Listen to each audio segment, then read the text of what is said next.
Assalamualaikum warahmatullahi wabarakatuh. Nama saya Dadang Hermawan, kelas 11 akuntansi 4. Saya akan mempresentasikan tentang subjek pajak. Pajak penghasilan atau PPh dikenakan terhadap subjek pajak atas penghasilan yang diterima atau diperolehnya dalam tahun pajak. PPh dapat dikenakan atas bagian tahun pajak jika kewajiban subjektif mulai dari bagian tahun. Tahun pajak adalah tahun takwim. Jika tahun buku tidak sama, dapat menggunakan tahun buku asalkan berdurasi 12 bulan. Subjek pajak pasal 2 ayat 1 dan 1A. 1. Orang pribadi atau OP. 2. Warisan yang belum terbagi sebagai satu kesatuan bersifat menggantikan yang berhak. 3. Badan.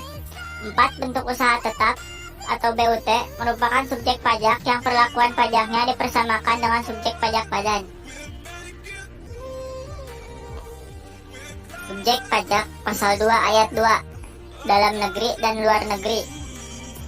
Subjek pajak dalam negeri pasal 2 ayat 3 meliputi orang pribadi, badan, dan warisan yang belum terbagi.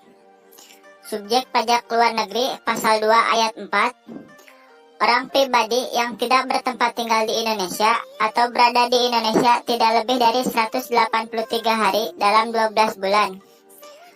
Badan yang tidak didirikan atau tidak bertempat kedudukan di Indonesia, menjalankan usaha atau kegiatan melalui BUT di Indonesia, menerima atau memperoleh penghasilan dari Indonesia bukan dari menjalankan usaha atau kegiatan melalui BUT di Indonesia.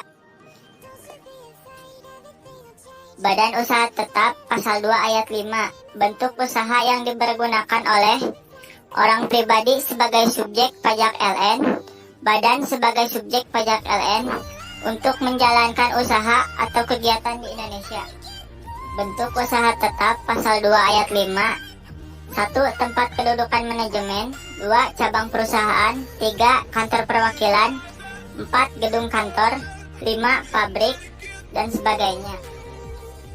Tempat tinggal atau kedudukan WP pasal 2 ayat 6. Tempat tinggal orang pribadi dan tempat kedudukan badan ditetapkan oleh Dirjen Pajak menurut keadaan yang sebenarnya. Kewajiban pajak subjektif pasal 2A ayat 6. Kewajiban pajak subjektif orang pribadi yang berada atau bertempat tinggal di Indonesia hanya meliputi sebagian dari tahun pajak. Bagian tahun pajak tersebut menggantikan tahun pajak. Sekian dari saya. Wassalamualaikum warahmatullahi wabarakatuh.